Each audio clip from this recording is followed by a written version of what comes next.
Ever wonder why some roofs or buildings always leak? Well, they don't have to. We shot a video of this house because it is 26 years old and it has leaked for 26 years. That's right, folks. For 26 years, these folks have had the bucket brigade going every single time it rained. And no, it wasn't because they were cheap.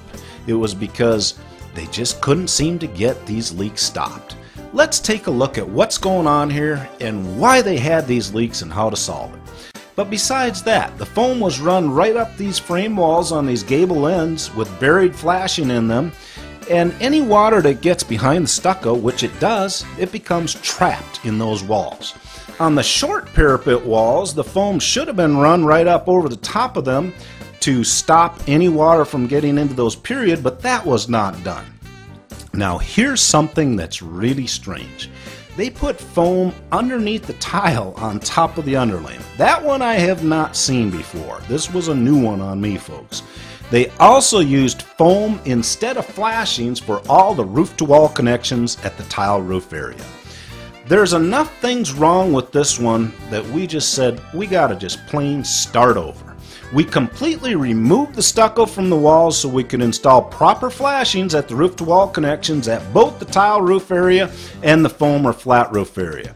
See how we installed the new foam right up over the short parapet walls, right up over the top, to just eliminate any possibility of water getting into those walls. Here you can see some shots of the foam going down on the roof deck and expanding the way that foam does, if you find some interest in that. Here on the walls that the stucco was stripped from, you can see how they're foaming up the walls a ways so that they can get the flat roof material up underneath the wall flashings that are going to be put on later. Boy, these guys are really doing a nice job with that foam. If you look at the coating they're putting on now, this is something that I always call it, think of it as sunblock. Coating is put on top of foam to protect it from the sun, period. That's the purpose of coating on foam roofs. Moving on to the tile roof area, we first pulled the tile away from the wall, installed our boards there that'll hold our flashings, installed proper roof-to-wall flashings, which in this area is J-pan.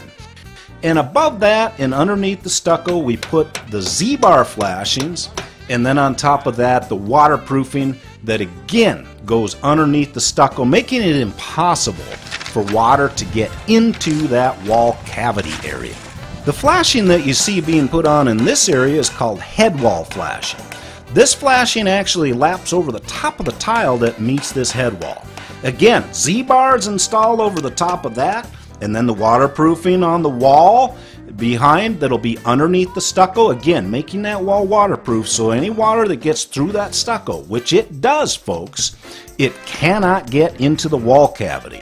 Now we're back to the wall that we foamed up on. We can see how the flashing's installed on top of the foam here, and then we put the tar paper down and it laps over the top of the flashing, making it impossible for any water to get into that wall cavity. The water that gets behind the stucco will hit this paper and it'll drain down and come out these flashings on top of the roof deck, which is exactly how it's supposed to work. Now we can see the stucco done properly, all the roof is properly done, all the details done right, and after 26 years of leaks, no more bucket brigades, folks. The leaks are over. Thank you so very much for watching this video.